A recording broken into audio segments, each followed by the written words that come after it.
Bom, turminha, esse material de hoje, ele já é continuidade da parte de pipeline, mas a gente está começando com o final da aula passada, tá? Então, só para a gente não pegar o bonde andando, a gente parou a aula passada já com essa visão de um data path, tá? A gente não estudou cada um dos barramentos ou cada um desses componentes do data path com zelo, né? Assim, com detalhes. Porque isso é conteúdo lá de arquitetura de computadores da graduação. Mas a gente conseguiu passar por esse data path da esquerda para a direita aqui na imagem, né? Imaginando que as instruções em execução entram, né, a partir do lado esquerdo aqui, então dá uma ideia de fluxo, né? Entram aqui à esquerda, né? Como elas entram? Na verdade, elas não entram, elas estão na memória de instruções, né? Então, a partir da leitura das instruções, da memória de instruções em ordem, né? Em uma ordem específica, que é a ordem do próprio programa, né? Elas vão sendo encaminhadas ou despachadas para esse data path e vão passando estágio por estágio, nesse exemplo, né, em um data path de 5 estágios, né, onde a gente deu nome para os estágios, tá? Nesse exemplo, os estágios têm nomes, né, no MIPS, né, que esse aqui é um data path exemplo, né, do data path do processador MIPS. Mas se a gente chamar esse mesmo processador aqui, falar, esse aqui é um exemplo do RISC-V, a gente não está forçando a barra, porque qualquer processador RISC não foge muito desse esquema aqui de execução, tá? Então, o livro traz, tanto é que se vocês forem ver, essa versão, a 6ª edição do livro, que é a que a gente está usando como base, mostra esse mesmo data path, provavelmente sem nenhuma alteração, ou se tiver alguma, é muito simples, mostra como sendo um data path do RISC-V, que é um modelo de processador RISC, tá? Que é mais atual, mais moderno, né? Tá na moda, né? E não como o MIPS. Né? E se vocês voltarem na 5ª edição, as mesmas imagens, praticamente as mesmas, são ditas do processador MIPS. Então, nem o livro foge, né, de usar as mesmas imagens e diferenciar ali o nome do processador. Porque, grosso modo, né, a gente está olhando para os componentes que são tão básicos, né, que qualquer esquema de processamento simplificado, né, baseado em pipeline, não foge dessa mesma metodologia, tá? Então, o nome dos estágios são Instruction Fetch, que é busca de instruções, o primeiro. O segundo, Instruction Decode, tá? Que é decodificação de instruções. Aqui vai ter uma unidade de controle que está escondida aqui, não está aparecendo. E também o banco de registradores, que é essa unidade aqui, que está com o nome de registers aqui, que vai estar provendo, né, todos os operandos, no máximo 2 nesse exemplo, né, de leitura, os operandos de leitura das instruções, tá? 1 ou 2 operandos, tá? E se a instrução tem operando que é constante, vai estar passando por uma extensão de sinal, né? Onde um operando de 16 bits que veio da instrução vai ser transformado num de 32 para poder alimentá-lo no estágio seguinte. O terceiro estágio é o EX, tá? Onde o principal componente aqui é a unidade lógica aritmética, que vai receber 2 operandos, sendo que o primeiro vem sempre do banco de registradores, o segundo pode vir do banco de registradores, ou pode vir de uma constante, que já tenha sido estendida para 32 bits, tá? A gente chama de extensão de sinal, porque se vem uma constante aqui com o valor, por exemplo, o valor 10, ela tem que sair com o valor 10, só que agora representada em 32 bits. Só que se ela vem com o valor menos 10, ela tem que sair com o valor menos 10.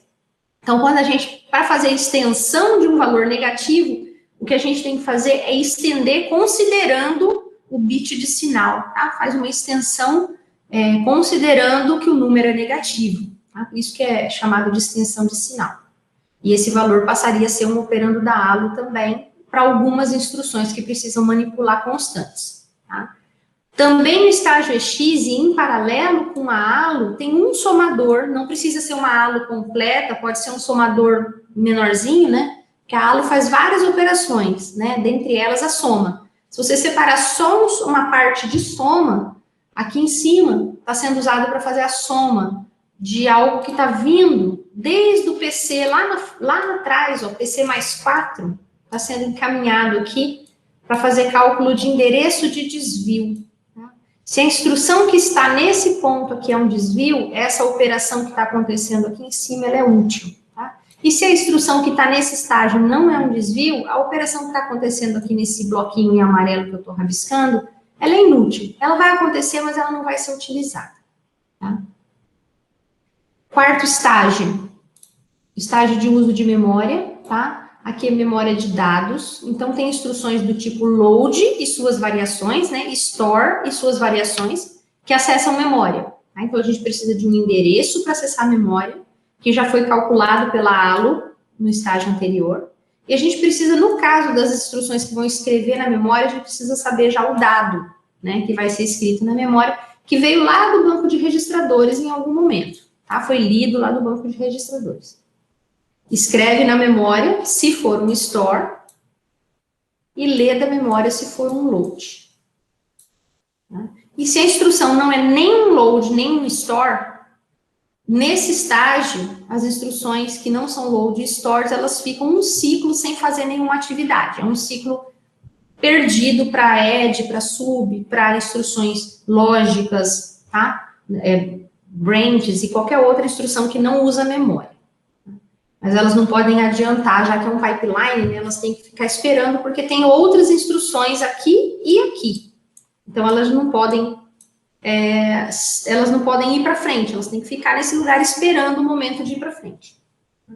E, por último, o estágio chamado write back, que é o estágio em que, nas instruções que tem uma escrita de volta em registrador, né, como é o caso do load, do add, do sub, né, que tem uma escrita em registrador, o resultado é escrito em registrador, tem que ter essa volta de um dado. Então, tem um retorno aqui, um write back, tá? Uma escrita, esse back, essa ideia de voltar com um dado lá para o banco de registradores. Tá? Então, tem, ao mesmo tempo, no estágio ID e no estágio write back, tem acessos simultâneos ao banco de registradores. Lá no write back, a instrução que está no estágio write back está escrevendo, enquanto a instrução que está no estágio ID está lendo do banco. Tá? Instruções diferentes acessando o mesmo componente de memória, e é possível porque o banco de registradores já foi implementado para prover essa funcionalidade de duas leituras, então tem duas portas de leitura e uma porta de escrita, né, com acesso simultâneo. Então, isso aqui resume, esse slide aqui resume o que a gente viu, onde a gente terminou a aula passada. A diferença do slide da aula passada para esse que a gente está olhando aqui é que apareceram esses sinais com uns nomezinhos resumidos, tá? Com um tempo, se precisar, talvez acho que vocês não vão precisar, tá? Porque aqui é mais um resumo e uma revisão para vocês, tá? Mas lá em Arc1 a gente estuda bastante esses sinais. Eles são sinais de controle, eles vêm da unidade de controle, tá? E eles ajudam a controlar, habilitar ou desabilitar alguns dos componentes aqui. Por exemplo, aí eu vou agora um por um aqui, ó. O primeiro que eu estou enxergando aqui, vou olhar esse reg-write aqui, tá? Ele habilita escrita no banco de registradores, tá? Então, quando o reg-write está com valor 1 ou verdadeiro, tá? Se ele vem com valor 1, o registrador, algum registrador que vai estar identificado aqui nessa porta, tá? Vai ter um valor escrito nele. O valor escrito vai ser o que tiver nessa porta aqui, que é o write data. Tá? Então, aqui a gente habilita a escrita, tá? Assim também como a gente habilita a escrita na memória principal com main write. Assim também como a gente habilita a leitura na memória principal com main read. Então, aqui são sinais de habilitação. Tá? Acho que a habilitação são só esses. Tem outros sinais aqui de seleção, tá? Por exemplo, Deixa eu ver um simples aqui, ó. AluSource, esse aqui, ó. Ele seleciona, é um sinal seletor aqui, ele é um sinal de controle que ajuda a selecionar, nesse multiplexador aqui, é ele que seleciona qual vai ser o operando da ALO. Esse segundo operando da ALO é algo que vem lá do banco de registradores ou é uma constante que está vindo lá da instrução, tá? Ó, que vem lá da instrução ou que vem do banco de registradores, tá? Então, ele é um seletor, ele vem com valor 0 ou com valor 1, tá? Mas ele não é um sinal de habilitação, ele é um sinal de controle de seleção, tá? Assim também regdestiny aqui, ó, tá? Esse regdestiny aqui embaixo seleciona quem é o registrador de destino, tá? Esse aqui é um detalhezinho que a gente não tem como revisar com muito cuidado, não dá tempo, tá? Mas tem instruções que tem destino como sendo o primeiro, um primeiro registrador, o registrador que está identificado pelos bits de 20 a 16 da instrução, e tem outras instruções cujo registrador de destino está identificado pelos bits 15 a 11 da instrução, tá? Então, tem essa diferença com relação ao registrador de destino, tá? No formato das instruções. Então, vai ter que ter esse seletor para, no controle aqui, né, a unidade de controle dizer para a instrução que está em execução, né, qual é o registrador de destino dela. Tá? E aqui no finalzinho também, ó, main to reg, tá? Quem vai ser, aqui, ó, ele também é um seletor, tá? Só que ele é um seletor aqui que seleciona dentre dois dados, um que vem da memória e outro que vem lá da ALO. Tá? Ele está vindo lá da ALO, ele veio da ALO desde o terceiro estágio, passou pelo estágio main e alimentou write back aqui, o estágio write back.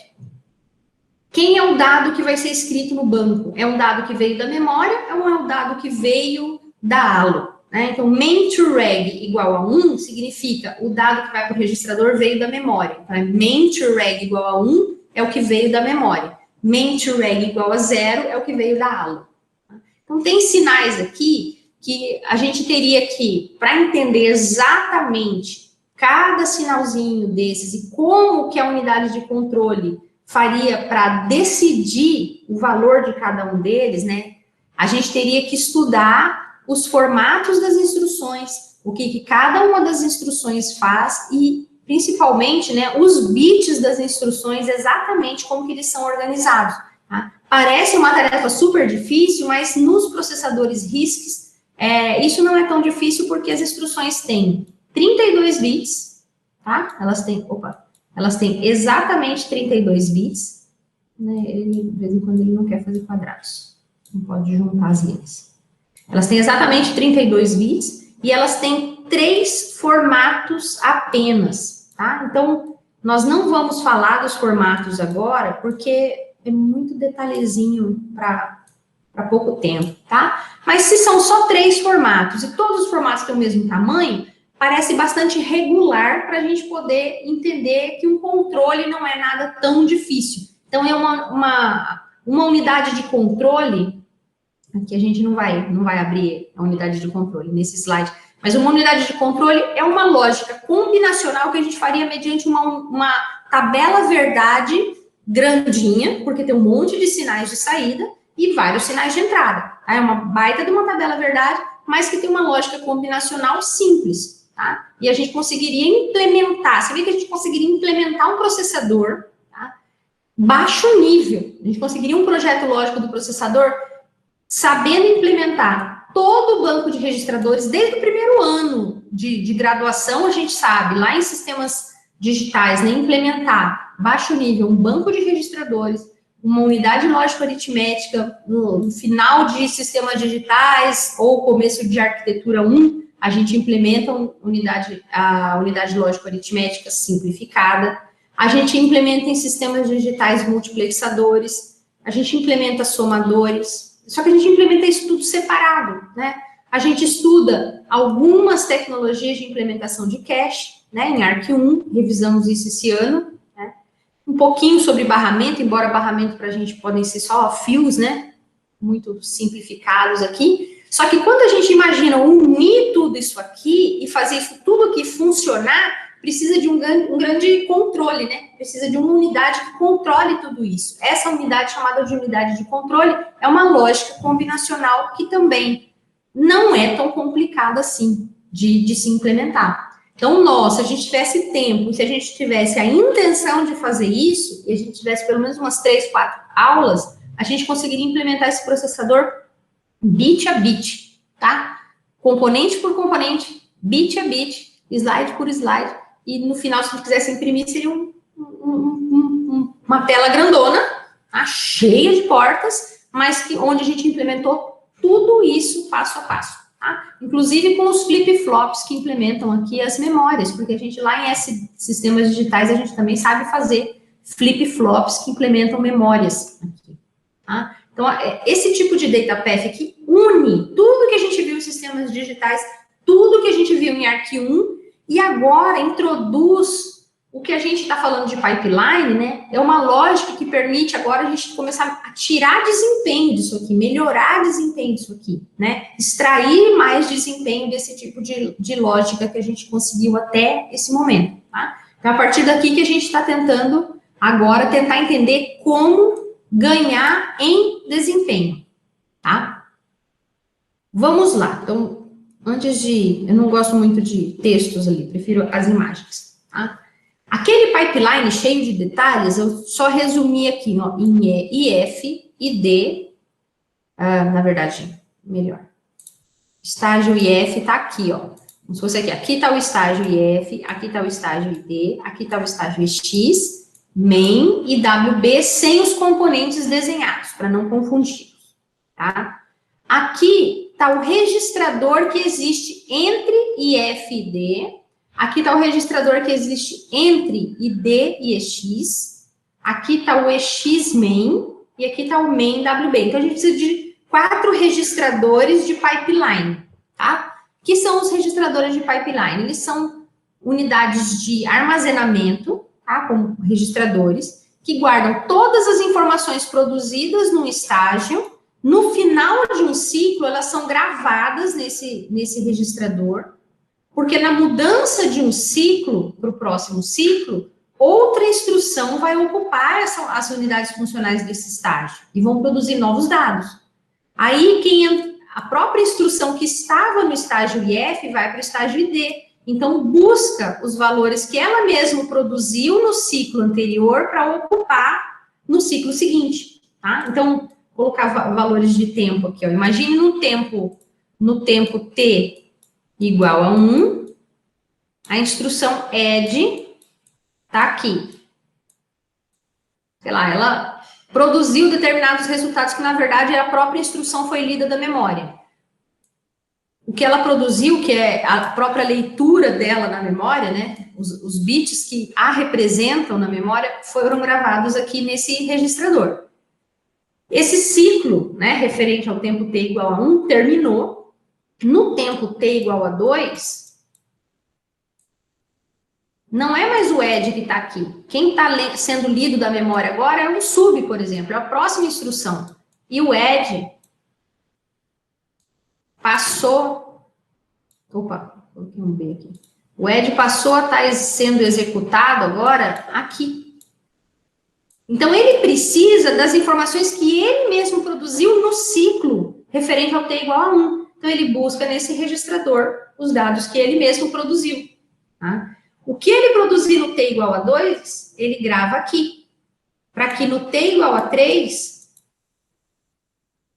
quando ele passar para cá, ele busque do registrador IDX, utilize, produza novos resultados, que é provavelmente a própria soma que ele está produzindo, né? E grave aqui os seus resultados. E assim por diante, tá? Então, é assim que vai funcionar o pipeline, porque enquanto a gente andou com o add aqui, o sub também andou atrás do add. E a instrução que veio depois do sub também andou atrás do sub e assim por diante. Então, é necessário que existam esses registradores de pipeline para guardar informações produzidas entre os ciclos, né? Produzidas num ciclo e que devem estar disponíveis no ciclo seguinte, tá? Para as instruções que estão caminhando no pipeline. Da mesma forma, o controle também vai ser produzido, os sinais de controle vão ser produzidos lá no estágio ID, porque eles precisam, para a gente produzir sinais de controle, a gente precisa conhecer a instrução. Então, já tem que ter passado pela leitura, instruction fetch já tem que ter acontecido. Tá? Então, no ciclo 1, ou no estágio 1, né, das instruções, não tem como fazer nenhum tipo de controle.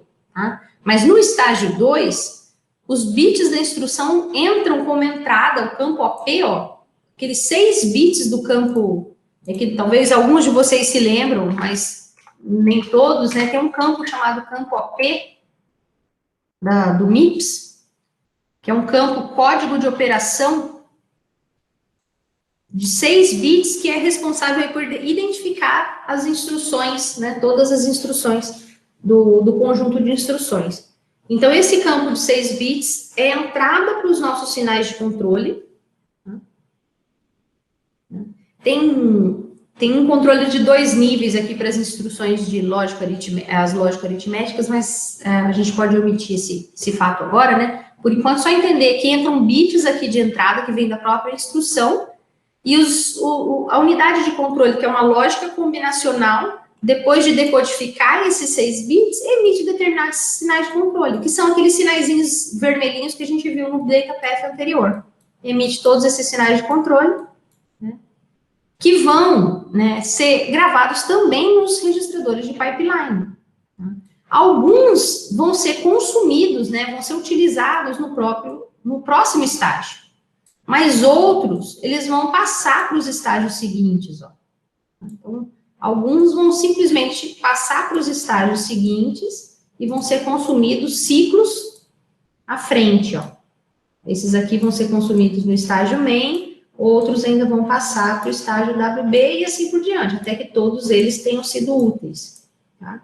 Então, o controle todo é produzido no estágio ID e os sinais de controle vão caminhando junto com a instrução por todo o pipeline. Então, assim é que é feito o controle num data path com pipeline. Então, agora temos o pipeline, incluindo data path, que é toda a parte preta, em preto, né, em cor preta, e a parte de controle em vermelho, tá? Tanto a bolinha lá, a unidade de controle, escondendo toda a lógica interna ali, caixinha fechada, né, quanto os sinais de controle que estão permeando aí todos chegando até as unidades funcionais que mais importam, tá? Para dentro do data path.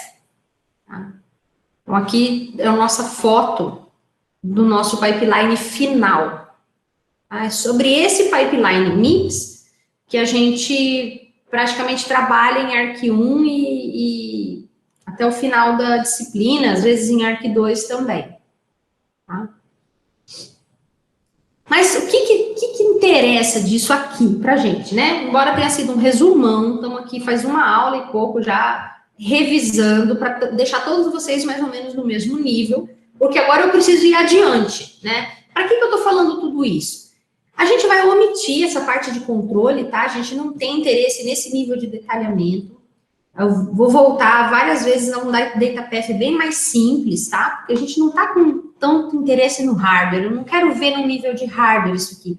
Eu quero que vocês consigam enxergar os problemas que podem aparecer no pipeline que vão fazer com que ele não forneça o desempenho que a gente gostaria, tá? Então, a gente agora vai começar a falar de conflitos, problemas, tá? Que vão aparecer no pipeline. Porque até agora parecia que só tinha benefícios, né? A gente vai começar a estudar conflitos. Então, a gente vai olhar pipelines assim mais limpinhos, tá? Não quero tantos sinais de controle, eles só me atrapalham a visão, eles me assustam e parece uma cama de gato em que a gente vai ficar amarrado lá dentro. Então, eu quero olhar um pipeline o mais simples possível e, se possível, olhar no nível de código mesmo, que está suficiente, tá? Talvez olhando em código a gente consiga identificar vários problemas, tá? E alguns deles a gente vai ter que olhar em nível de hardware, porque são conflitos, às vezes, mais estruturais, eles têm mais a ver com hardware mesmo, então talvez a gente tenha que olhar um pouquinho nesse nível de desenho do hardware, tá? Então, vamos começar com os conflitos, que aí sim a gente vai começar a ver onde que a gente perde desempenho. Tá? O primeiro deles, pessoal, é conflito estrutural, é quando a gente tem problemas assim, duas instruções precisam acessar a mesma unidade funcional. É um problema muito básico, né, de qualquer acesso paralelo, né?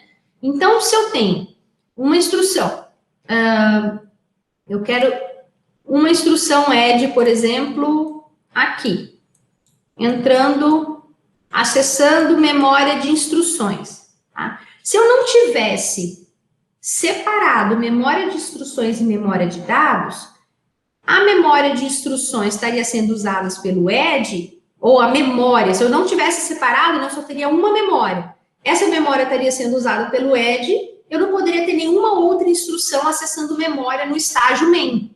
Né? Então, eu teria uma bolha, né? Teria que, o que eu faria, né, com isso? Como que eu faria para as instruções que acessam memória? No momento das instruções acessarem a memória, nenhuma instrução poderia estar sendo lida. Ninguém poderia ser despachado para o pipeline, porque nenhuma instrução poderia estar sendo acessada. Ou seja, ia piorar o desempenho do pipeline. Então, em algum momento, para resolver o conflito estrutural, a gente já dividiu ou replicou uma unidade funcional memória em duas caches, uma só para instruções, outra só para dados. Isso gerou alguma complexidade? Sim, certamente, mas resolveu um conflito estrutural. Então, a gente já tem aqui uma solução de um conflito estrutural que já veio de bandeja, tá? Duas memórias. Tá? Então, agora não tem um problema. Se tem um load aqui acessando dados de memória, para fazer um acesso a uma variável, né? Aqui tem a instrução ED sendo acessada, né? Sendo buscada na memória de instruções e despachada para o pipeline. Tá? Pode acontecer isso em paralelo sem problema nenhum. Esse é o primeiro conflito estrutural que a gente soluciona, tá? Um outro conflito estrutural, ainda não vai... Eu vou ainda aproveitar o exemplozinho dele aqui, ó, com outro tipo de ilustração, tá? Supondo o datapath com uma única memória de instruções e dados, né? O load lendo um dado na memória, tá aqui esse load, e o OR lendo instrução, né? O OR sendo lido, na verdade, que ele é a própria instrução, né? Sendo lida da memória, né? Conflito estrutural. Né? Não teria como acessar a memória e ler, acessar a memória, né, para o load, e ao mesmo tempo o OR está sendo lido da memória. Dois acessos à memória ao mesmo tempo, então soluciona com memórias de instruções e dados separados. Tá? Nessa ilustração, a gente vê aqui, ó, load e OR no ciclo 4, acessando a mesma unidade funcional, memória. Tá? IF acessa a memória, main acessa a memória. Tá? Se fosse a mesma memória, conflito estrutural. Memórias separadas, não há problema nenhum. Tá?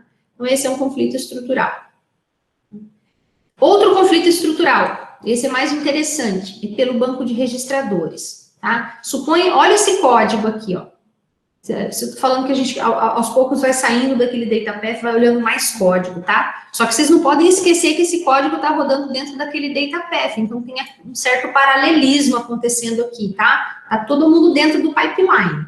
O ED, se a gente imaginar isso tudo dentro do pipeline, o ED já está lá no estágio 4, tá? O sub está no estágio 3, o end no estágio 2 e o OR no estágio 1, tá? Pelo menos...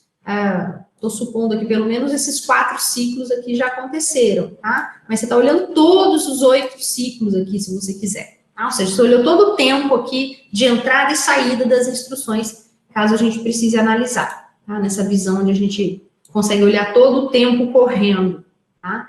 No ciclo 5, vamos olhar o que aconteceria na foto aqui do ciclo 5. O 5 é esse aqui, ó.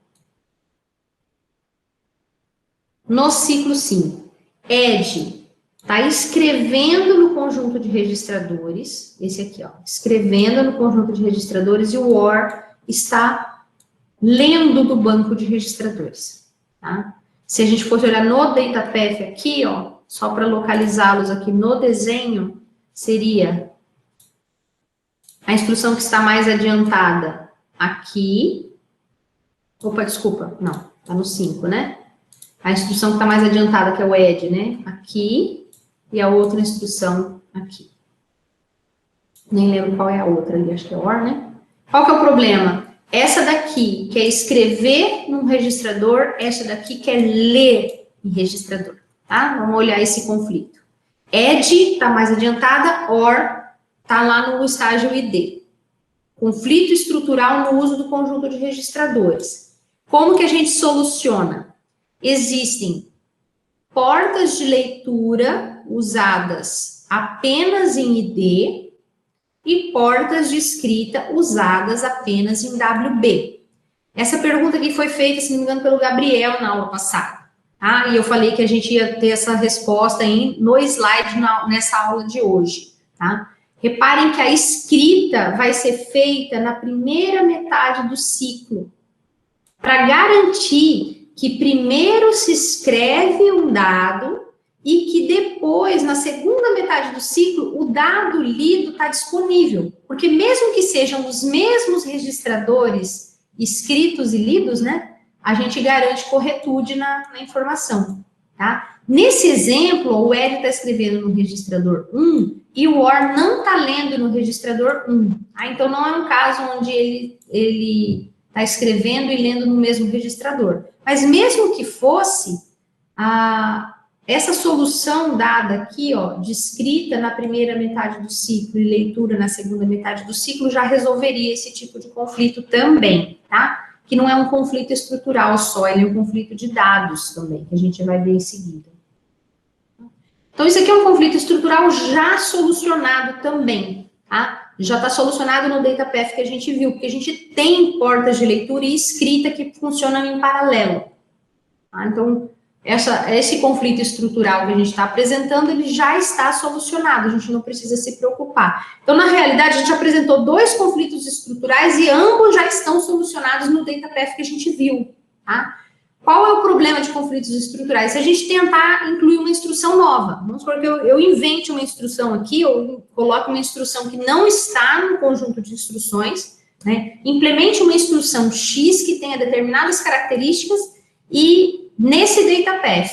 E aí, a hora que vocês vão implementar, talvez vocês enxerguem conflitos estruturais, né? E aí vocês talvez tenham que falar, olha, só é possível replicando esse somador, replicando essa ULA, replicando essa memória. Daí vocês enxerguem alguns conflitos estruturais para implementar aquela instrução especificamente, tá? Porque dessas que a gente está utilizando, esse conjunto básico do MIPS aqui, os conflitos estruturais já foram solucionados, ok?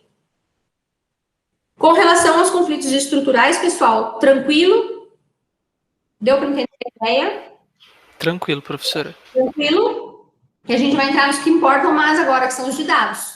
Tá? Esses de dados são os que realmente complicam a vida. Porque os estruturais, eles têm solução em hardware, né? Então, eles têm um custo associado, que é um custo valor mesmo, né? Um valor associado, uma área, consumo energético, tudo isso, desempenho, tudo isso embutido, mas ele é um custo que é associado ao hardware do projeto, né?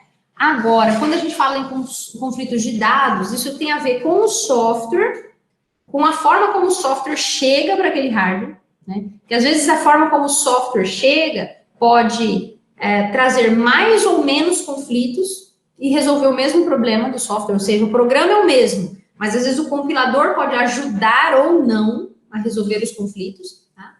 E dependendo de como o hardware for estruturado, pode resolver um pouco em hardware também. Né, tentar amenizar os conflitos em hardware, para não ter muitos atrasos. Então, os conflitos de dados, eles são aqueles que aparecem durante a execução dos programas, tá? Eles não têm muito como serem previstos no projeto, como são os estruturais, tá? Eles aparecem na hora que você coloca o programa para rodar, e os dados começam a ser manipulados, e aí aparecem as dependências de dados, né? Você acessou uma variável i, colocou 0, logo depois você fez um i++, logo depois uma variável a recebeu i, então está tendo um fluxo e uma sequência de dependências. Essas dependências de dados causam conflitos no hardware.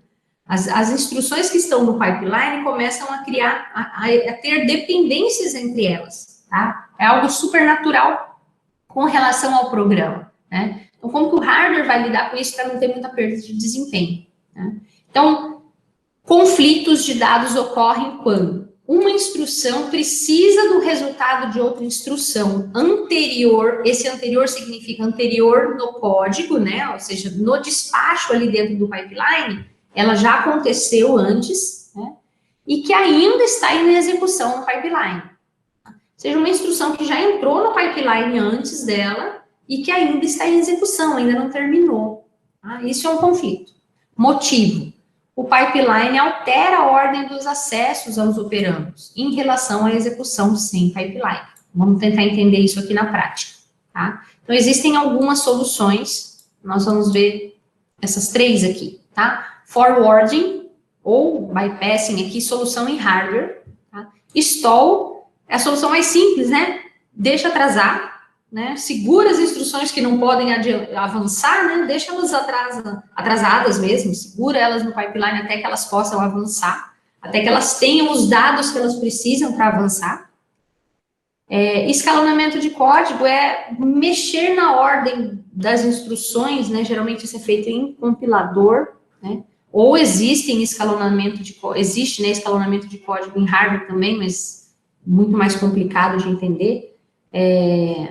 Assunto futuro dessa disciplina, inclusive, como possível solução aí para amenizar a questão de desempenho, tá?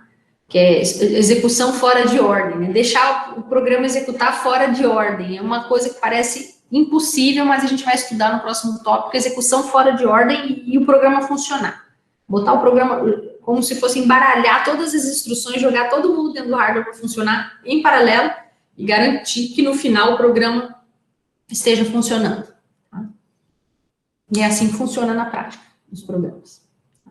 Vamos lá, vamos começar os nossos conflitos de dados. Tá? Essa parte é a parte mais importante, pessoal. Conflitos de dados. Isso aqui é um conflito de dados para a gente. Ó, instrução add e instrução sub. Elas estão nessa ordem no programa. Tá? Imagine isso num código de alto nível, que às vezes a gente olha em baixo nível e parece uma coisa esquisita, né? O que é add 1, 2, 3, sub 4, 1, 5, né? Mas às vezes lá no nosso código é isso aqui, ó. A recebe, sei lá, B mais C. Esse é o código do primeiro add ali. E o sub fez isso aqui. D recebe A menos E. Às vezes foi isso aqui que aconteceu. Em alto nível, é uma manipulação de variáveis. Tá? Onde está a dependência no código em alto nível? Aqui, ó. A recebe B mais C. E depois D recebe A menos E. Isso significa que o resultado que você vai produzir na variável D, ele é dependente, ó, de algo que está sendo produzido na instrução anterior. Você precisa primeiro que B mais C tenha sido calculado, salvo no registrador ou no A, tá? Salvo em algum lugar, ou em alguma posição de memória ou registrador dentro do processador que se refere ao A, para poder fazer a subtração com relação ao E, né, do valor de E, para poder guardar no D. Então, a dependência existe lá no código de alto nível, ela não existe só no programa depois de compilado, ela já existia antes, tá? E aí ela segue existindo quando você traz isso para dentro do processador. Tá? No programa a gente chamava de variáveis e dentro do processador são registradores, tá? Então, o registrador 1 aqui eu estou associando a variável A, só para eu enxergar aqui. O registrador 2 eu associei a variável B, o registrador 3 eu associei a variável C. O registrador 4 eu associei a variável D. E sempre add, sub, essas instruções lógico-aritméticas, o primeiro registrador é o de escrita, tá? Ele é o registrador de destino. E os outros dois são fontes, tá? Esse aqui continua sendo o A. E esse aqui é o registrador, um novo registrador associado à variável E. Registrador 5, variável E. Tá? Bom, mas, professora, cadê o problema nisso aqui? Você faz A, você faz add, 1, 2, 3, depois você faz sub 4, 1, 5. E, de fato, é assim que a gente espera que aconteça. Só que quando a gente joga isso no pipeline, o add entrou no pipeline no ciclo 1, tá? Supondo aqui no ciclo 1. No ciclo 2, o add foi para o estágio ID, leu os valores 2 e 3. 2 e 3, eu digo os registradores 2 e 3. Eu não sei que valores tem dentro deles, tá? Mas leu os valores da variável B e da variável C, tá? Só que o sub já entrou agora para o pipeline, já está sendo lido da memória de instruções. No ciclo 3, o add foi para o estágio EX e o sub foi para o estágio ID. Tá? Me digam uma coisa. Com relação ao add, está havendo algum problema com relação aos operandos do add? Vocês enxergam algum problema olhando só do ponto de vista da instrução add até aqui? No ciclo 3, que é onde eu cheguei, eu vou fazer o procedimento mais chique do mundo, tá, gente? Não reparem, senão eu vou morrer de sede.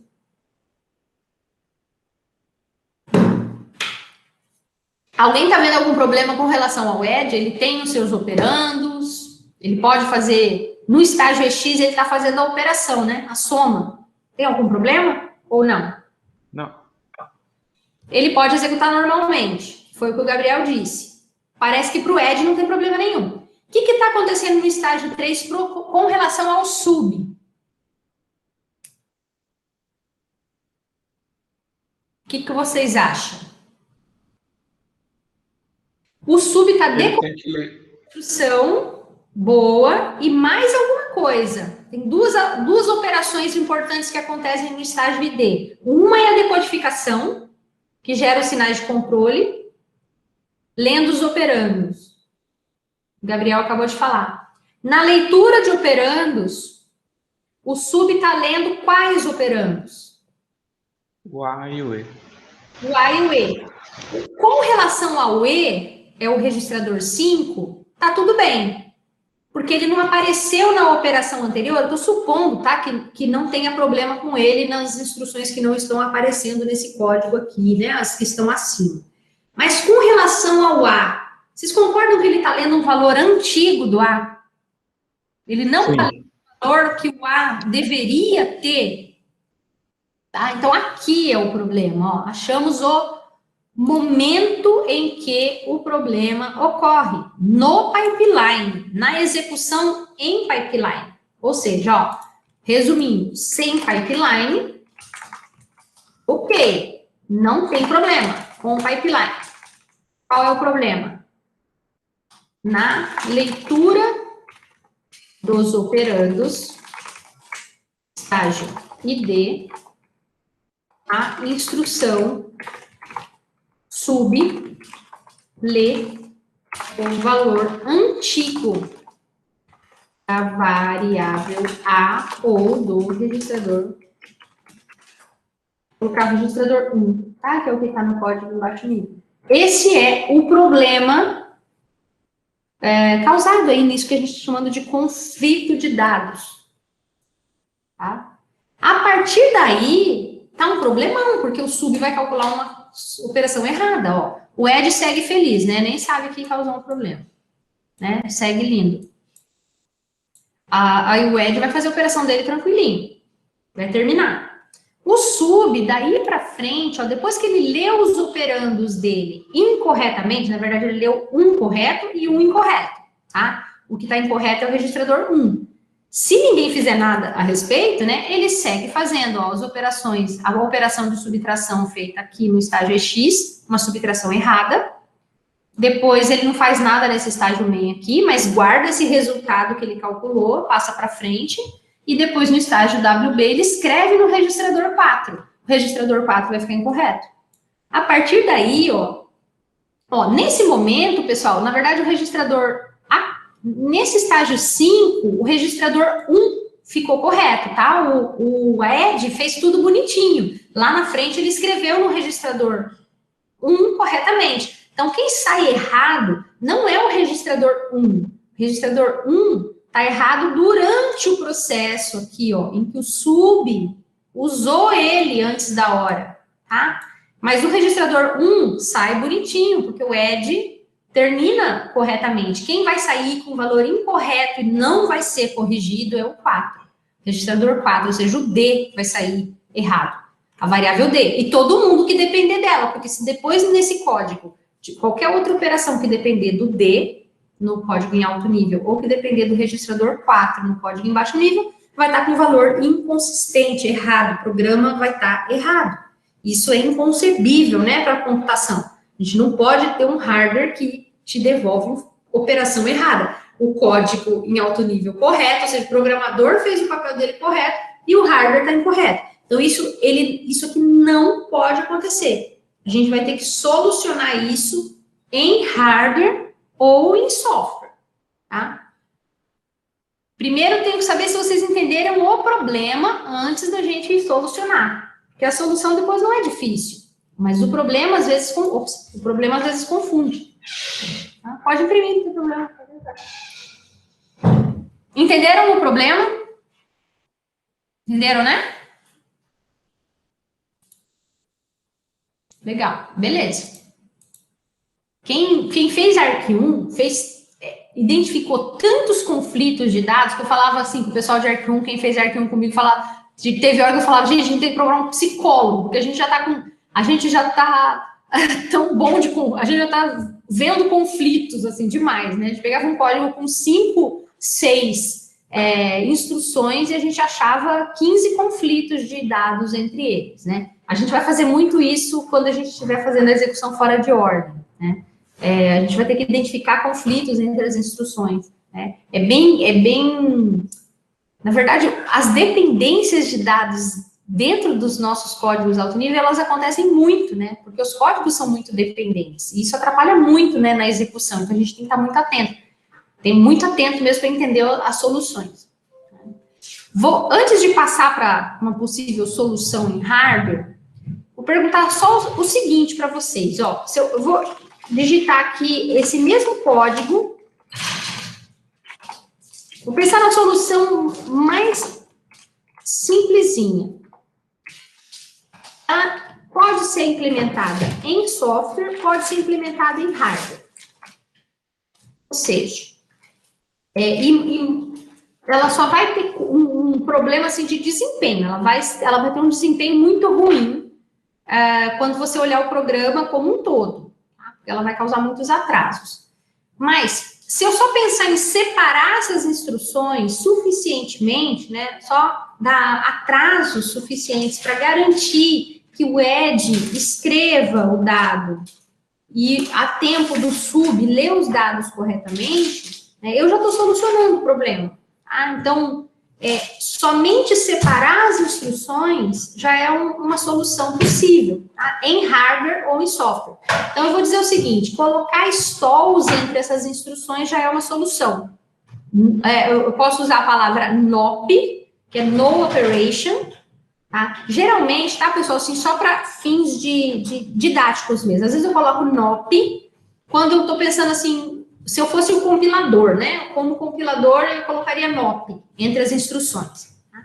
E quando a gente vai emular isso, ou imaginar isso no hardware, a gente chama de stall, tá? Mas só para fins didáticos. Tá? Não sei se existe essa definição tão clara na literatura. Tá? Mas vamos supor que eu fosse o compilador. Vou colocar NOPs entre essas instruções. Quantos NOPs vocês acham que eu deveria colocar? Tá, vamos pensar o menor número possível, tá? O menor número possível para solucionar o problema. Tá? O Gabriel falou 2 NOPs. Eu vou colocar 2 aqui, aí vocês me dizem se concordam. NOP, NOP. E aí, aqui o sub, que eu sem querer apaguei. NOP, NOP, 2, tá? Parem o seguinte. Se eu colocar 3, vamos ver que a solução mais intuitiva e óbvia seria colocar 3 para eu separar tanto essas instruções que eu deixaria essa daqui lá no estágio WB, Essa daqui estaria lá no estágio WB, ou seja, lá no write back, estaria escrevendo o resultado. Essa daqui estaria no estágio main, esse NOP no estágio main, esse outro NOP no estágio EX, esse outro NOP no estágio ID, e aí esse sub estaria entrando no pipeline. Nossa, mais seguro que isso seria desnecessário, né? Ó, eu coloquei 3, só para a gente ver que 3 já é demais. Tá? Essa aqui seria o estágio IF. Tá? Estaria entrando no pipeline, ele nem buscou seus operandos ainda, tá? Ele está sendo buscado na memória, tá? Então, 3 a gente vê que é mais do que suficiente, tá? Só que se eu tirar esse daqui e deixar o sub, adiantar o sub para cá, aí eu já não sei mais quem vai estar aqui no estágio UF, tá? Quem vai estar entrando. Tá? Isso aqui já é suficiente, tá? Porque a gente, num slide ali para cima, a gente viu que é possível escrever, o ED escrever no registrador 1, ao mesmo tempo, ou no mesmo ciclo, não ao mesmo tempo, mas no mesmo ciclo que o sub vai estar lendo do registrador 1, tá? O ED vai escrever na primeira metade do ciclo e o sub vai ler na segunda metade do ciclo, tá? Então, aproveitando esse requisito ali, essa implementação prevista no projeto do banco de registradores, a gente pode deixar só 2 NOPs, tá? Isso certamente traria muito ganho de desempenho, porque ao invés de 3 NOPs, 2 NOPs para todos os conflitos de dados, a gente economizaria muitos ciclos, tá? Porque a gente tem muitos conflitos, tá? Num programa de 1 milhão de instruções, a gente teria muitos milhares de NOPs poupados, tá? Então, pessoal, 2 NOPs seriam suficientes, tá? Se a gente conseguir reduzir para 1 NOP ou nenhum, a gente vai ter ganho, tá? Então, se não fizermos nada, 2 ciclos de atraso. Então, a gente vai começar a pensar em alternativas para reduzir para 1 ou nenhum ciclo de atraso, nesse caso desses conflitos de dados, ok? Entenderam a ideia dos conflitos de dados? Inclusive, quem nunca viu, se precisar que explique mais, me chamem e avisem, por favor, tá?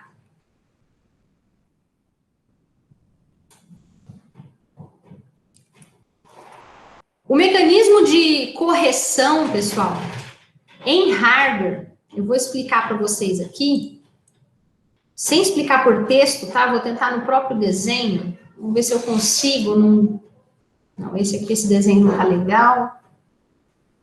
Talvez esse próprio desenho aqui, deixa eu ver,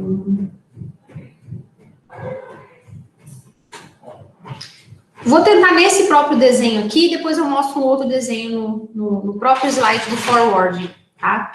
Reparem o seguinte, pessoal. Quando o Ed está aqui, ó, vou colocar nessa caixinha, dentro da caixinha dele aqui, ele está fazendo isso aqui, ó.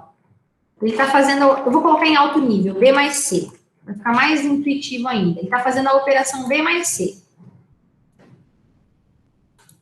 Ele já buscou os registradores, né? E já está fazendo a operação de soma. No final do ciclo 3, a operação ED já tem esse valor, ele já tem a soma pronta. Só que ele só vai escrever esse valor no registrador 1 lá na frente, ó. Só vai escrever nesse ciclo 5, tá? Por uma questão que o pipeline foi, né? Foi essa organização que foi definida no pipeline. Só que como o resultado já está previsto, já está pronto no final de X, e o sub precisa desse resultado logo no ciclo seguinte, ou seja, ó, já está pronto no 3, e o sub precisa disso no ciclo 4, logo no ciclo seguinte, esse valor B mais C vai ser passado para o sub como se fosse um barramento de atalho, assim, ele vai ser fornecido para o sub num mecanismo chamado forwarding, tá? Ou bypassing. A gente vai introduzir no hardware um caminho novo, de tal forma que uma saída da ALO, ou seja, algo que acabou de sair da unidade lógico-aritmética, volta para a unidade lógico-aritmética no ciclo seguinte, ou seja, sai da unidade lógico-aritmética e passa a ser operando da unidade lógico-aritmética da instrução que vai entrar no ciclo seguinte. Tá? Então, é esquisito pensar, né, que saiu da ALO, vai entrar novamente na ALO, mas vai entrar para ser operando da próxima instrução. Tá? Então, agora sim, vamos olhar aqui, ó. O que sai da ALO, calculado pelo ED, tá, que foi gravado no registrador de pipeline, né, que está entre EX e main, ó, o que sai da ALO, no ciclo 3 foi gravado no registrador, no início do ciclo 4, entra novamente como fonte da ALO. Tá? Interrompe ó, o fluxo normal da instrução sub. A instrução sub estava lá lendo um lixo do banco, né?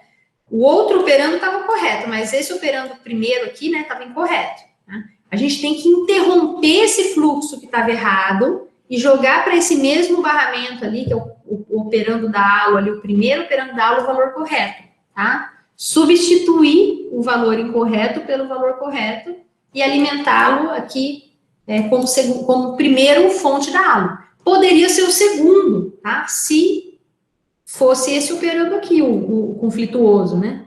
Então, a gente vai ter que fornecer forwarding tanto para o primeiro quanto para o segundo e deixar um controle selecionando qual é o mecanismo de forwarding que a gente quer selecionar. Tá?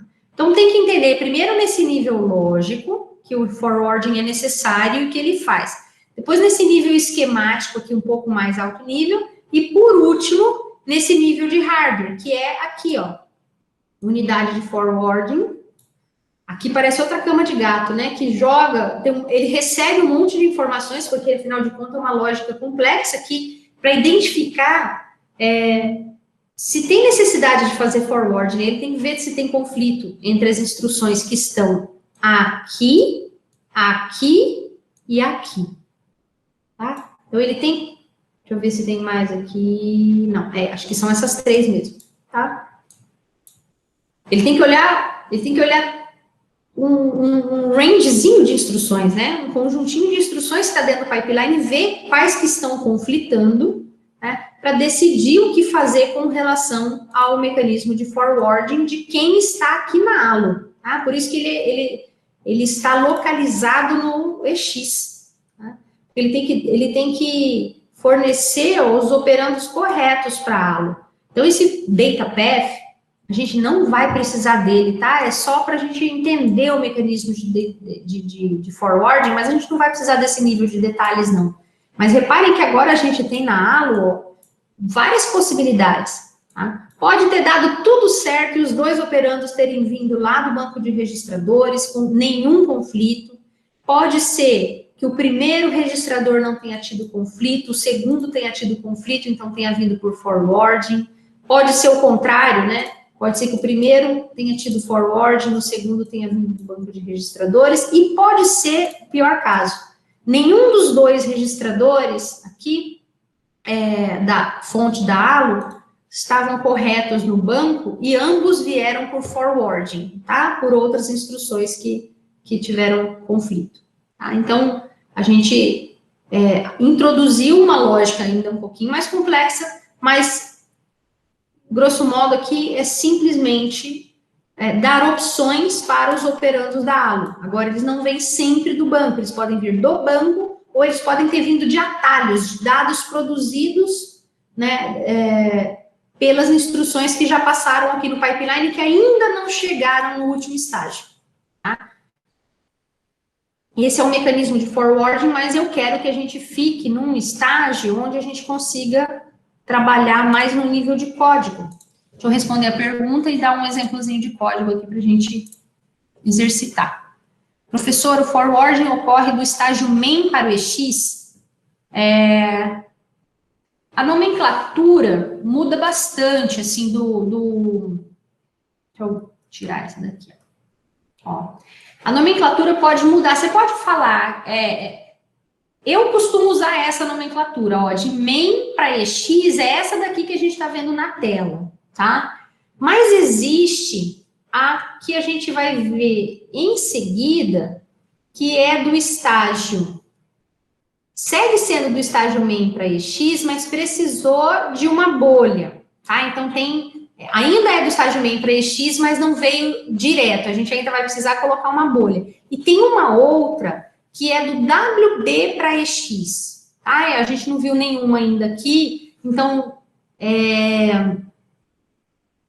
não, do WB para EX, deixa eu ver.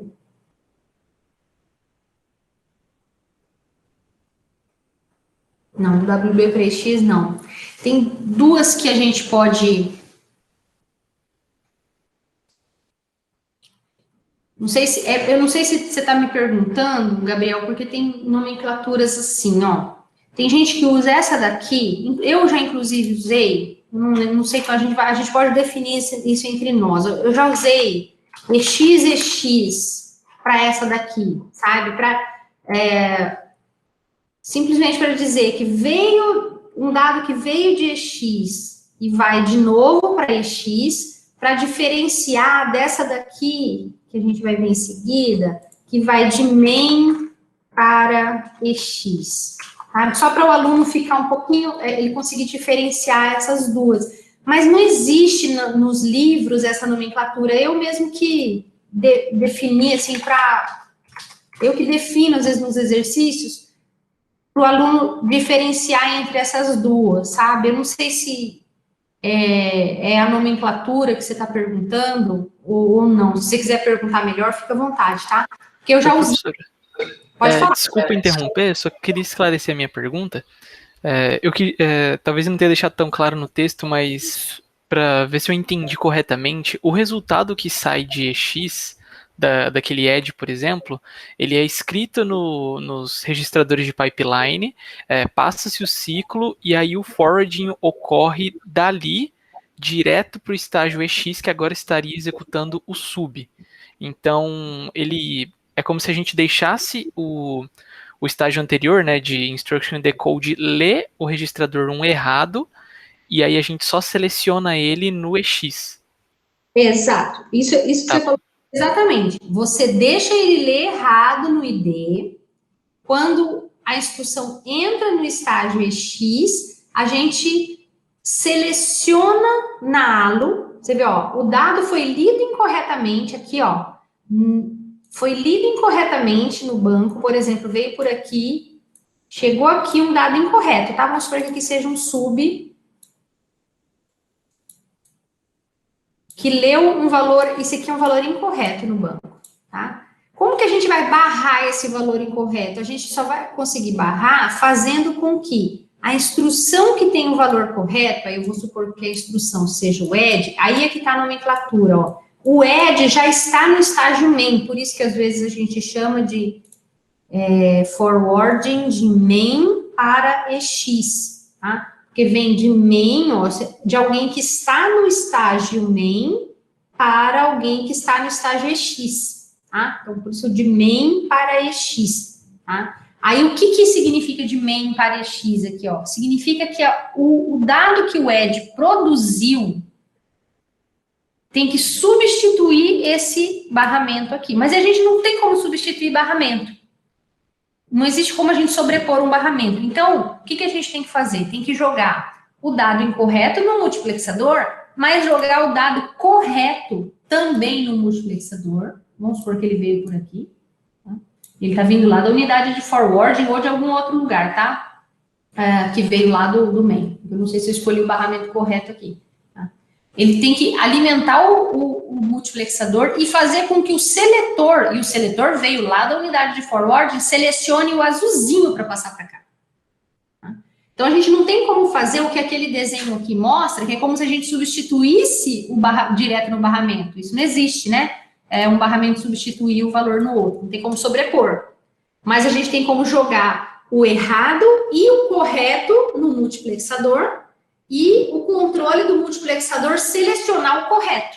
Tá? Isso é a seleção, o mecanismo de seleção. Tá? Então, joga o amarelo que está errado, o azul que está correto, e faz com que a unidade de forwarding selecione o azul. Então, você está sempre jogando valores corretos e incorretos nos multiplexadores. Não é só quando precisa de forwarding. O tempo todo, esses multiplexadores estão sendo alimentados com dados corretos e incorretos. Corretos e incorretos, uma mistura. Só que os seletores, ou seja, os vermelhinhos, têm que estar sempre corretos. Sempre selecionando corretamente quem deve passar. Essa que é a ideia, tá? Então, a unidade de forwarding aqui, que é a parte de controle, sempre tem que estar enviando os sinaizinhos, essas duas setinhas aqui em vermelho, para os multiplexadores, valores corretinhos aqui, porque tem que selecionar corretamente nesses multiplexadores. O grande cérebro aqui do forwarding é essa unidade de forwarding. Tá? Reparem que não existe como você não enviar dados, né, dentro de um hardware. A todo momento, todos esses barramentos estão cheios de bits trafegando. Né? Então, está chegando dados lixo ou dados úteis por todos os lugares. Né? Então, quem garante que passa o dado correto é o seletor. O bit seletor. Tá? Então, nós vamos estipular assim. Nós vamos estipular dois. Eu falei uma outra, mas é mais correta essa nomenclatura aqui, ó. Essa primeira aqui. Do estágio main para EX e não de EX para EX. Está mais incorreta. O desenho parece EX para EX, mas não é. É main para EX. Essa aqui é main para EX. E a próxima que a gente vai ver, daí a gente vai chamar de WB, embora o desenho não esteja muito legal aqui, mas depois a gente vai ver que é WB para EX, tá? Usando uma bolha aqui para separar esses dois caras. Aqui, na verdade, dá a impressão que está vindo do main, né? Mas já vai ter passado para o ciclo 5, já vai estar no estágio WB aqui. Mas antes, eu falei que eu queria abrir uma telinha de código. A gente já vai fechar, eu não vou seguir muito mais, mas eu quero...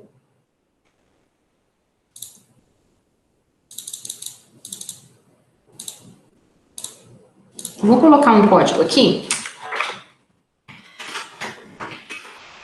Quero que vocês identifiquem alguns conflitos, tá? De dados.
Isso tem conflito pra caramba aqui.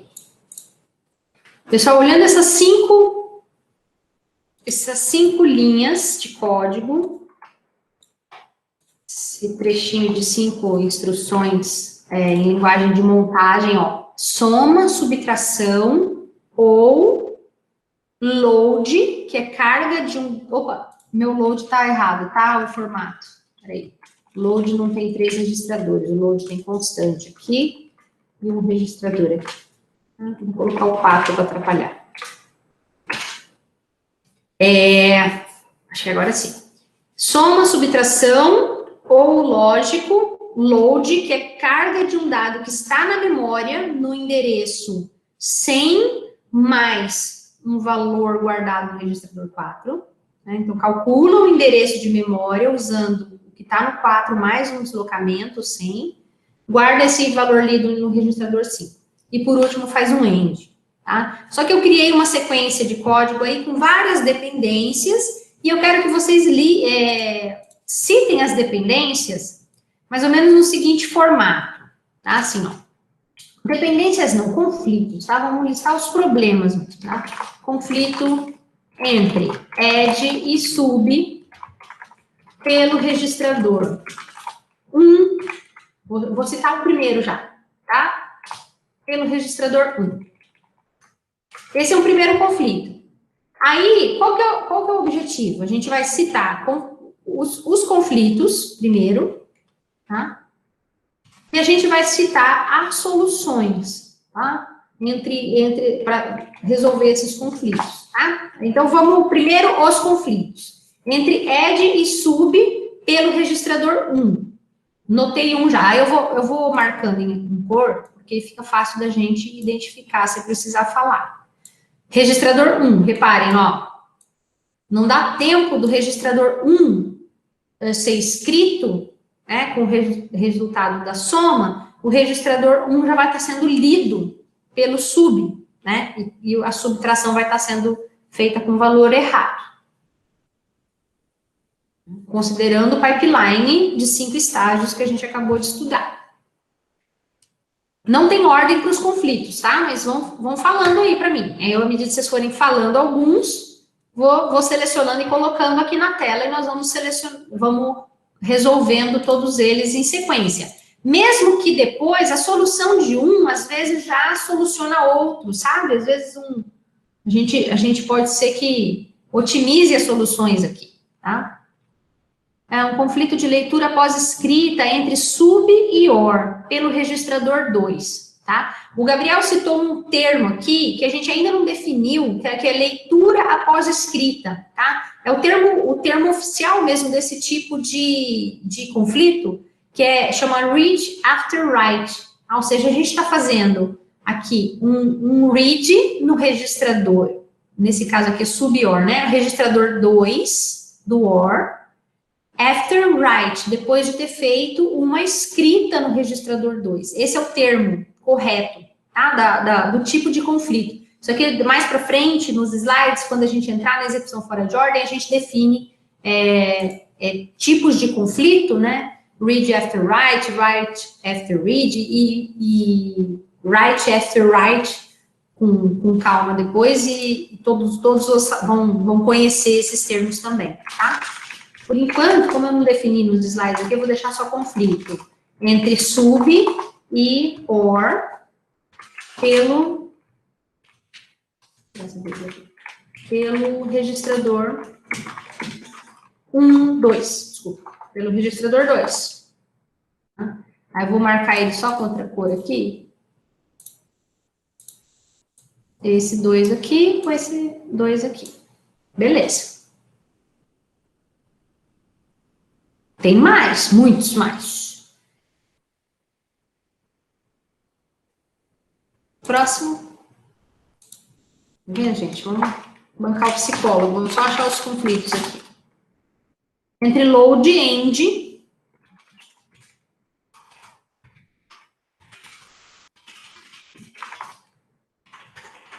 Pelo registrador 5. Vou marcar num cinzinho aqui, para não ficar muito ruim de enxergar. Bom, não sei se vocês enxergam, mas só para dar uma destacadinha aqui, registrador 5. Beleza. Mais problemas?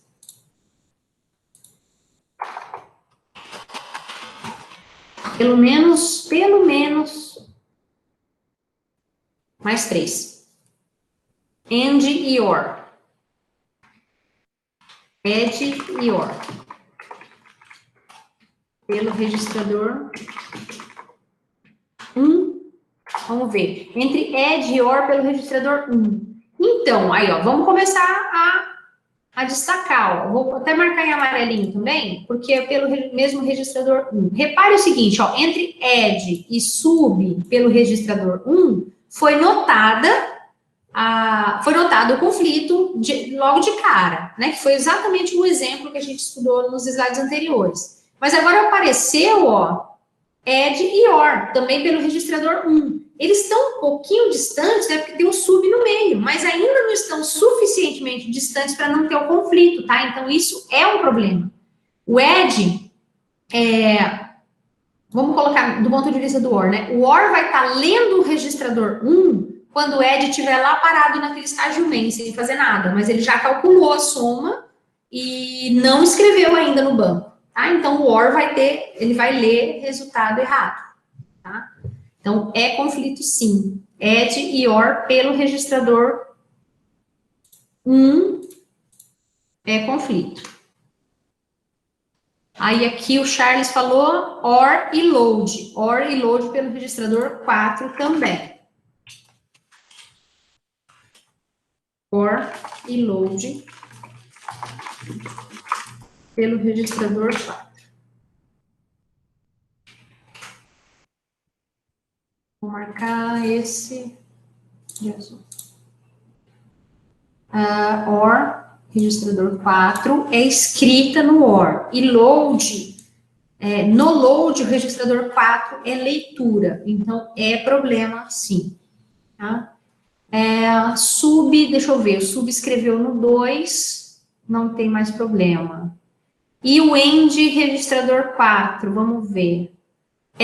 O OR escreveu no 4, o load leu do 4, conflito, já foi anotado. O end também está lendo do 4. É a mesma situação que a gente tinha conversado agorinha, tá? Eles estão um pouquinho mais distantes, né? O OR e o end, eles estão um pouquinho mais distantes porque tem um load no meio, mas não tão suficientemente distantes, né? Para dar tempo do OR escrever o resultado e o end ler o resultado correto. Então, conflito entre OR e end pelo registrador 4.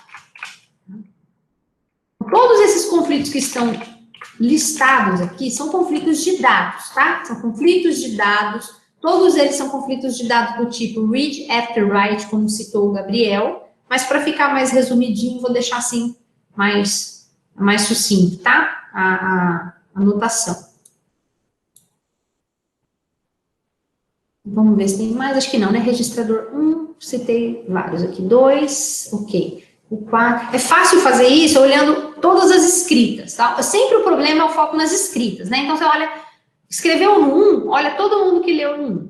Aí, escreveu no 2, olha todo mundo que leu no 2 e marca os conflitos. Escreveu no 4, olha todo mundo que leu no 4. Quando começar a distanciar muito, né? Vê se já distanciou o suficiente para dar tempo de escrever o resultado e ler corretamente, aí já não é mais conflito, tá? Então, aqui no nosso caso, como o exemplo é pequeno, todas as dependências geraram conflito, né? Read after write, mas às vezes se tivesse mais linhas de código aqui, talvez existisse escrita e leitura que não teria problema pela distância entre as instruções. Mas acho que agora a gente citou todas, tá? Tem algum problema? Ler em um registrador numa instrução e ler na instrução de baixo? Alguém vê algum problema nisso?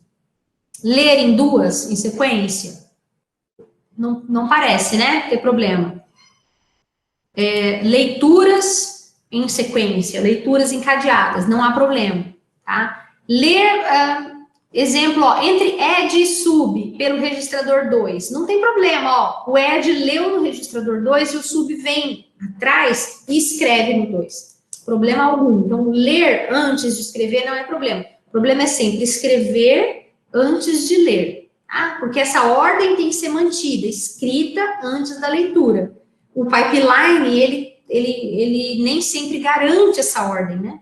Então, quando o pipeline quebra a ordem escrita antes da leitura, é que o conflito causa problema. Agora, vamos às soluções. Como que a gente soluciona esse primeiro conflito entre add e sub pelo registrador 1? Ô, professor, eu sei que você já está explicando aí, mas eu não entendi o conflito do LW e o end do registrador 5.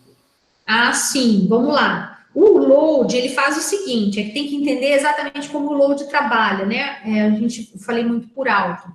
Ó, o load faz o seguinte, a instrução load vai à memória, vai ser uma linha meio grandinha aqui a descrição do load. Tá? Ele vai à memória no seguinte endereço, ele acessa Na verdade, eu vou fazer bem passo a passo. Ele acessa o banco de registradores primeiro, acessa o registrador 4 do banco. Primeira coisa que ele faz, lê um valor, aí ele soma com o valor 100. Tá? Isso dá um valor inteiro. Pega esse valor inteiro aqui, que ele calculou, acessa a memória nesse endereço que ele acabou de calcular. Quando ele acessa a memória, ele lê um valor da memória e ele guarda no registrador, nesse exemplo ali no registrador 5. Então, esse é o load 5104 que a gente está vendo ali, tá? Então, ele escreve no registrador 5 algo que ele leu da memória.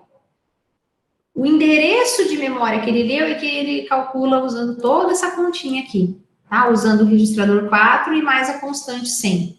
Mas o que interessa é que ele escreve na memória, ele escreve no banco de registradores, tá?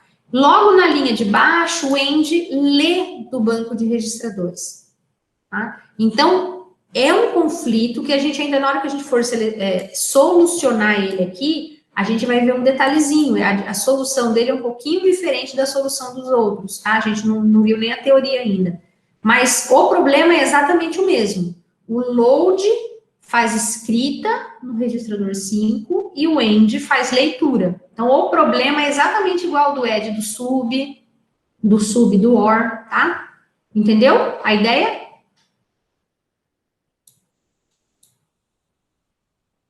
Entendeu o load, como funciona? Ah, você tinha respondido no chat, entendi sim, agora entendi. Agora eu tô entendendo o conflito. Respondeu aí.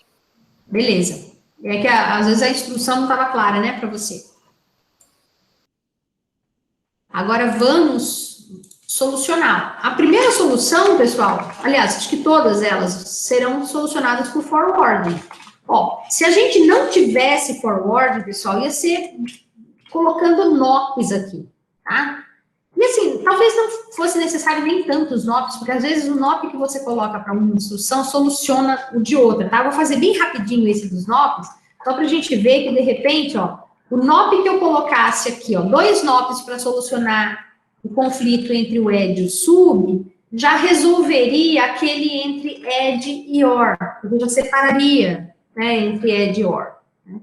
Aí eu vou colocar aqui entre sub e or também, 2 NOPs. Então, eu teria essa solução colocando um monte de NOPs, tá? Mas ela é tão trivial e também tão ineficiente que não é ela que a gente está interessado. A gente está interessado... Vixe, agora lascou, né? As linhazinhas agora eu achei de volta. A gente está interessado em soluções um pouquinho mais eficientes, tá? Então, vamos supor que a gente tenha forward. Então, o nosso forwarding aqui é definir forwarding de quem para quem, tá? Então, o nosso forwarding aqui, ó, é como se fosse o forwarding de add para sub. Ou é a mesma coisa que escrever do ponto de vista do pipeline, né? Porque do ponto de vista das instruções envia o resultado da soma dos registradores 2 mais 3, né? Do add para o sub, envia diretamente, já passa o resultado que você já tem, antes de escrever no registrador. Do ponto de vista do hardware, é forwarding do estágio main para X, tá? É um forwarding de algo que foi produzido, né? Tá no comecinho do estágio main para X, tá? Aí é questão de nomenclatura, tá? Só do jeito que a gente vai escrever, do tipo main X, só para resumir, às vezes, a resposta. Tipo, main EX. Assim, alguma coisa assim, main EX. Vou colocar uma forwarding do resultado da soma.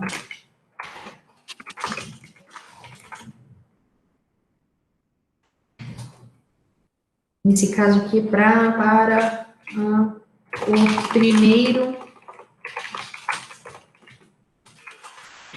fonte da ALO no sub.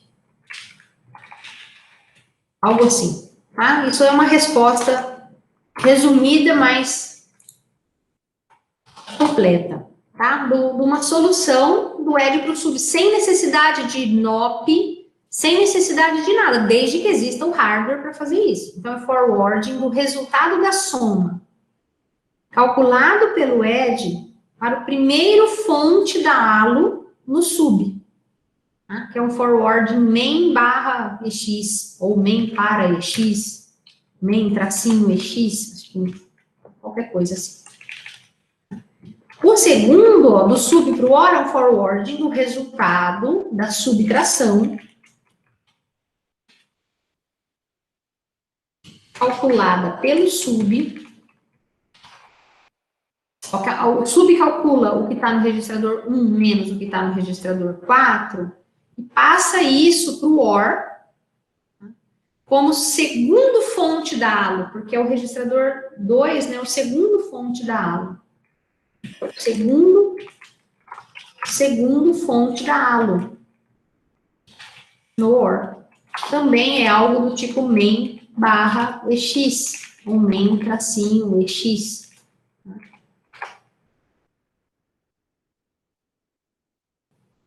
Olha esse aqui.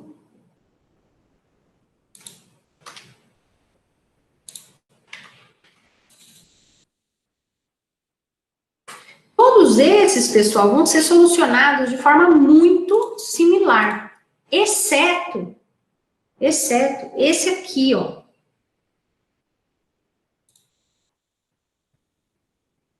Esse que eu apontei aqui em azul. Esse conflito entre load e end, pelo registrador 5, ele é diferente dos outros, tá?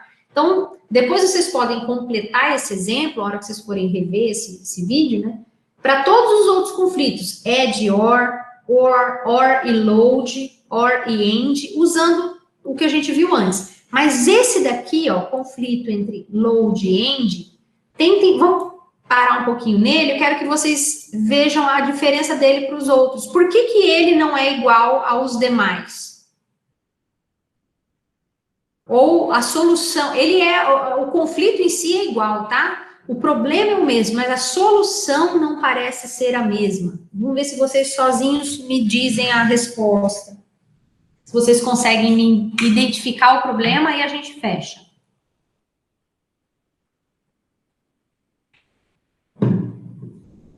Uma leite. Tomando água do bico. E aí, Gabriel, qual que é o problema? Você deve lembrar. Conflito load e use, lembra?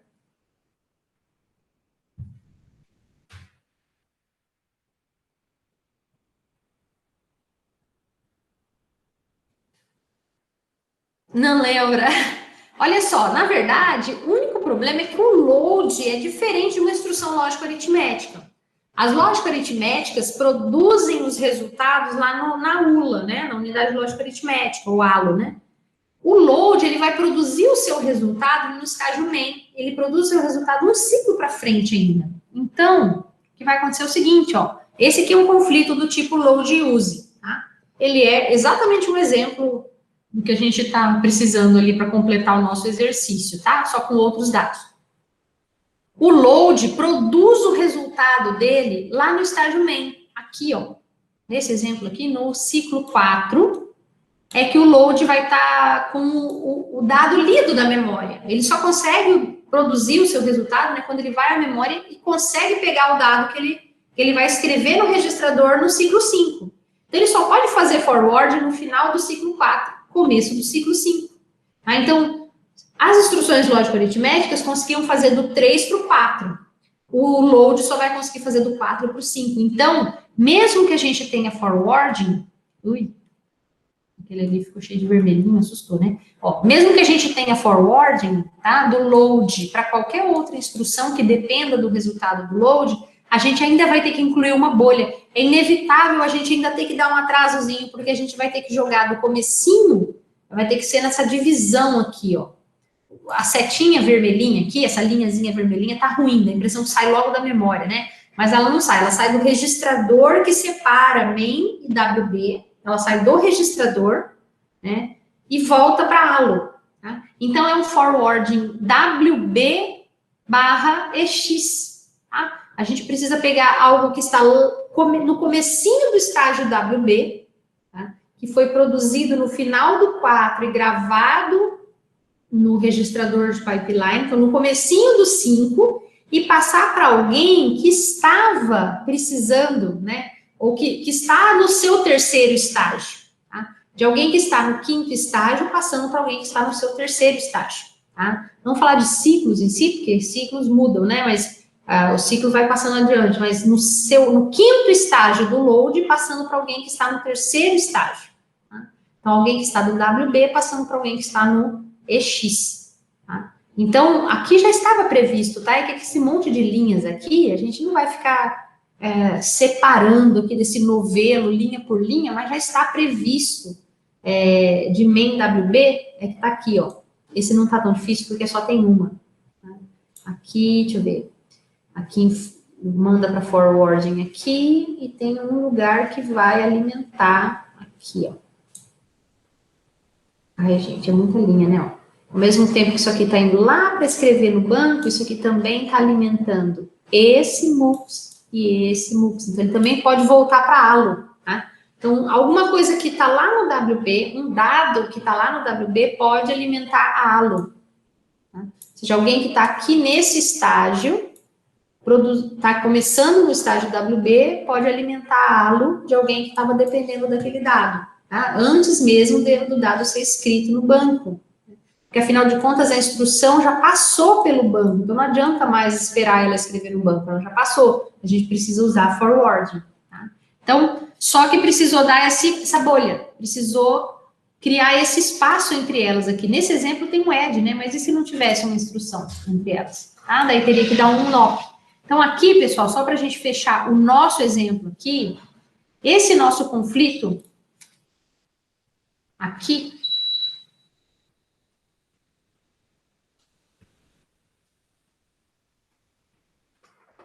esse conflito aqui, ó, vai ser assim, forwarding do resultado da leitura da memória feita pelo load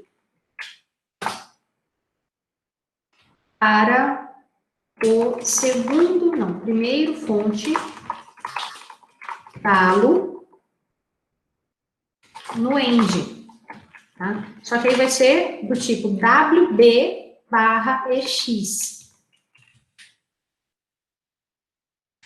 Vamos colocar assim, ó, NOP mais forwarding. Tá? Então, aqui, ó, a gente vai ter que colocar um stall ou um NOP, alguma coisa que atrase ainda um ciclo, inevitavelmente. Do load para o end vai ter que ter um NOP mais forwarding. Se não tivesse forwarding, seria NOP mais NOP. O forwarding a gente ganhou um ciclo com o forwarding, mas não, a gente não conseguiu ganhar 2, a gente precisa atrasar. Professor, mas se eu tiver outra instrução entre eles, melhor, daí você não precisa do NOP. Se você tivesse já uma instrução entre eles, se eu tivesse lembrado disso, eu tinha colocado para dar o exemplo. Se tivesse uma instrução entre load e end, eu não precisaria colocar o NOP. Tá? Mas se eu não tenho a instrução, que é o exemplo original, aí eu tenho que colocar o NOP para poder fazer o forwarding funcionar. Tá? Os outros dois conflitos, ó, entre add, entre or e load, eu não sei se tinha mais algum que ficou ali para baixo, são conflitos, são forwardings, aqui é 3, né? São forwardings mais simples que eu quero que vocês depois terminem. Esses 3 aqui, mas eles são similares aos três primeiros que a gente fez juntos aqui. Vocês podem fazer depois com calma para exercitar, tá? Nenhum deles vai precisar de NOP, são simplesmente forwardings simples, tá? Mas esse código todo, com aquele montão de conflitos, né? 1, 2, 3, 1, 2, 3, 4, 5, 6 conflitos, a gente só precisou de um NOP, um ciclo de atraso para executar 5 instruções, sendo que existia 6 conflitos entre elas, tá? O Murilo perguntou, esse NOP resolveria o conflito OR e AND pelo registrador 4? Deixa eu ver, OR, AND, sim, ótima colocação. A gente tinha um conflito aqui entre OR e AND pelo registrador 4, tá? Aqui embaixo. O conflito existia. Quando apareceu esse NOP para solucionar o conflito entre load e AND, cada NOP é um ciclo de atraso, distanciou OR e AND. Tá? Quando distanciou OR e AND, a gente fica com 2 ciclos entre essas duas instruções, que é exatamente o que a gente precisava, né? 2 ciclos entre elas para não precisar nem de forwarding, né? Então, agora a gente pode dizer que não existe mais conflito de dados entre OR e AND. Tá? A gente pode tirar esse... Na verdade, não precisa tirar daqui da resposta. Você pode dizer, já foi solucionado com a inserção da bolha, né? Ou do stall, ou do NOP, da solução do conflito entre load e AND. Isso é bem importante quando você vai solucionando conflitos, né? É bom solucionando numa determinada ordem, né? Não fazer de ordem muito aleatória, porque se você vai de cima para baixo, né? E você fizer inserção de NOPs, tá? Esses NOPs que você vai colocando vão propagando, né, solução para vários outros dali para baixo. É importante fazer boas escolhas ali nas soluções. Mais alguma questão, pessoal, disso aqui? Eu acho que com isso a gente fecha essa parte do load use. E dá para a gente voltar nesse ponto, deixa eu ver até onde vai, porque eu acho que aqui tem mais um monte de exercícios antes de branches. Exercícios e exemplos eu volto na aula que vem e aproveito até os slides para fazer uma revisãozinha de conflitos. Ó. Pego a partir daqui. Não posso esquecer só. Tudo bem, turma? Tranquilo? A aula foi longa hoje, né? Gostaria de ter sido mais resumido, mas, na verdade, hoje, pelo meu cronograma, hoje seria a última aula de revisão de pipeline. Mas eu não sei o que eu cometi lá no meu cronograma. Eu tinha uma aula sobrando, não sei por quê. Eu acho que eu esqueci Quando eu fui lançar as datas, eu devo ter olhado errado no meu calendário e eu pulei uma data. Então, quando eu fui revisar, eu achei um dia lá. Falei, nossa, esse dia vai ser muito útil, porque eu sabia que ia ser muito apertado. Então, embora tenha sido previsto 2 aulas para pipeline e eu vou usar 3, a gente ainda assim não está em atraso, tá? Porque a gente tem uma aula ali que apareceu no calendário ali, que acho que tinha sido por um erro meu. Então, eu vou só dar uma revisadinha lá para refazer o cronograma e coloco o vídeo de hoje também. E o material em si, acho que já está todo para vocês lá, vocês podem olhar com calma, tá bom? Terminando essa revisão, pessoal, que eu estou fazendo com bastante critério, porque eu já expliquei isso várias vezes, mas eu notei que existia muita heterogeneidade na turma, muito. Teve um ano que eu peguei a disciplina no mestrado e que a turma era heterogênea. E eu acho que até o Anderson, que está aqui nessa turma, eu não sei se ele está agora na aula, fez essa disciplina, a Camila também, era uma turma muito heterogênea, e o que aconteceu, acho que foi essa mesmo, Anderson, de 2017, o que aconteceu é que essa heterogeneidade, ela gerou muita desistência dos alunos, porque quando a gente foi lá para a parte de execução fora de ordem, eu tive que passar muito rápido na época, passei muito batido, não fiz um nivelamento muito claro com a turma, e passei muito rápido, eu acho, para a parte de paralelismo em nível de instrução, e aí teve muita desistência, né? Então, como eu notei que a turma desse ano também era bastante heterogênea, tinha gente que tinha feito arquitetura, muita gente que não tinha feito nenhuma vez arquitetura nesse nível, né? Eu achei melhor fazer um nivelamento legal, para que a hora que a gente entrar na parte que é o grosso da disciplina, todos estejam falando os mesmos conceitos, tá? Porque daqui a pouco vai ser mais novidade para todos, tá? Vai ter material novo para todo mundo, tá? O Anderson acabou de confirmar que estava na turma lá. Então, eu não quero que aconteça outra vez, beleza? E eu vou fechar só a gravação, porque eu tenho um outro recadinho aqui que não tem a ver com a disciplina, então eu só vou fechar aqui.